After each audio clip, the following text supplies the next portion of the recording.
Ұстаз болу жүректің батырлығы, ұстаз болу сезімнің ақындығы, ұстаз болу мінездің күн шуағы, ұстаз болу адамның асылдығы.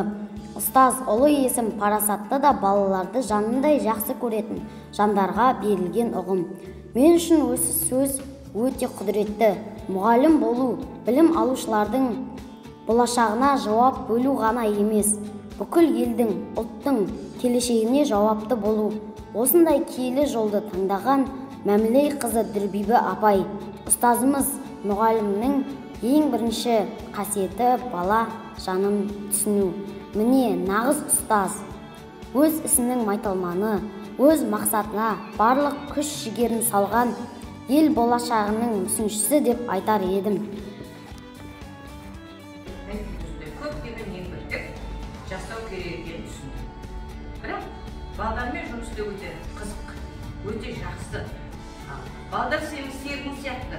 Балдар сенің кәдімгі қасыңда ойласып, ақылдасып, пікірлесіп жүретін жолдасың сияқтанып қалады. Сондықтан біз көп жұмыс істедік. Жақсы қызмет істеп, үлгілі болып, сабақтарымызға мұғалімдер қатысып, ол кезде жақсы нәтиже беріп, сөйтіп ұстаздық еткен кезімізде жақсы нәтиже берді. Содан 38 жыл, 40 жылға жақын уақыт қызмет істеп, өздеріндей балдарға тәрбиеледік, оқыттық. Олар біздің өз баламыздай болып кетті. Әрине, қазір енді құрметті демалыстамыз. Қазір 11 жыл болды демалысқа шыққанына. Бірақ сендер сияқты оқушыларым маған өте ыстық.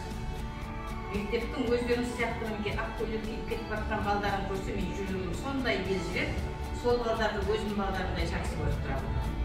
Бұл да бір ойымыздағы қасиет шығар еді. Сол оқушыларымыз бітірген. Сендердің ағаларың болар, апаларың болар.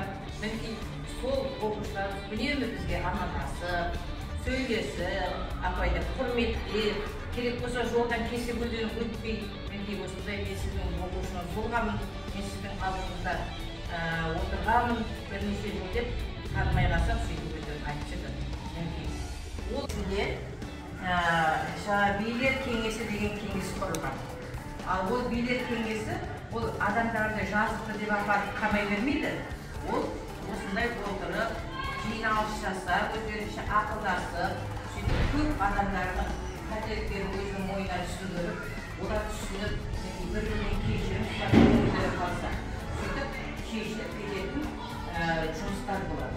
Мысалы, ата-аналар ренжісіп жүруі мүмкін, немесе біреудің бірінші жоғалып кетуі мүмкін, біреу байқамай алып кетуі мүмкін. Балдардың арасында да болады ондай ұрлықтар. Осындай нәрселерді біз отырып, соны талдаймыз.